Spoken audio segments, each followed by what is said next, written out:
तर राज्यातील 85,000 कृषी निविष्ठा विक्रेत्यांच्या बियाणे, रासायनिक खते आणि कीटकनाशक औषधे विक्री व्यवसायातील कृषी केंद्र चालकांनी लिंकिंग विरोधात बेमुदत बंद संप पुकारलाय। मागील 4 ते 5 वर्षांपासून शासनाकडे वारंवार पाठपुरावा करू नये, कुठलाच तोडगा न निघाल्यानं कृषी केंद्र चालकांनी राज्यभरात हा संप पुकारलाय।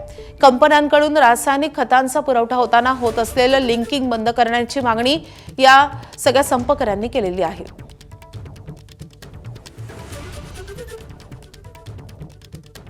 आपल्यासोबत बोलण्यासाठी या ठिकाणी कृषी केंद्र चालक आहेत। नेमकी काय मागणी तुमची आहे शासनाकडे खताची लिंकिंग जे होत आहेत?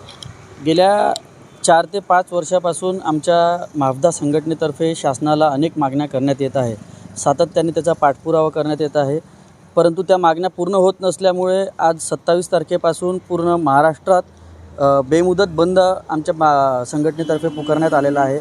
यापैकी प्रमुख मागण्या आहे, सर्वात पहिले तर शासनाने कंपन्यांना सक्त ताकीद देऊन खतांवरील लिंकिंग पूर्णपणे बंद केली पाहिजे। त्याचप्रमाणे HTBT बियाणे जे आपल्या शेजारी राज्यातून मोठ्या प्रमाणात आपल्या जिल्ह्यात येत आहे, हे HTBT बियाणे पूर्णपणे खोट्या प्रकारचे असून अनधिकृत लोकांमार्फत त्याची विक्री होत आहे। त्यामुळे शेतकऱ्यांची मोठ्या प्रमाणात इथे फसवणूक होत आहे। शेतकऱ्यांना गेल्या वर्षी त्याचा खूप मोठा फटका या ठिकाणी आपल्या जिल्ह्यात बसलेला आहे। त्याचप्रकारे शासनाला आमची मागणी आहे की जे सॅम्पलिंग होते, इथे सॅम्पल घेतल्यानंतर कृषी केंद्राकडून त्याच्यावर ते सॅम्पल जर फेल गेलं तर कृषी केंद्र चालकांवर त्याचा गुन्हा दाखल होतो। आमची शासनाला मागणी आहे की तो गुन्हा आमच्यावर दाखल न होता कंपन्यांवर त्या पद्धतीची कारवाई झाली पाहिजे। कारण दुकानदार हा फक्त सीलबंद माल आणतो आणि सीलबंद माल विकतो, त्यात दुकानदाराची कुठलीही जबाबदारी त्या मालाच्या संदर्भात नसते।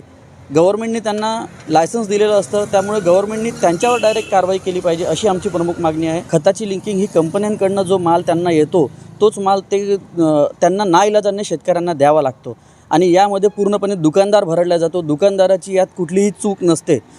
तो एखाद्या कुठल्या कंपनीचा माल खताचा सोबत दुसऱ्या कंपनीचा माल देत नाही, तो त्याच कंपनीचा माल देतो। त्यामुळे दुकानदाराची यात कुठलीही चूक नसते, त्याला नाईलाजाने तो माल घ्यावा लागतो आणि शेतकऱ्यांना द्यावा लागतो।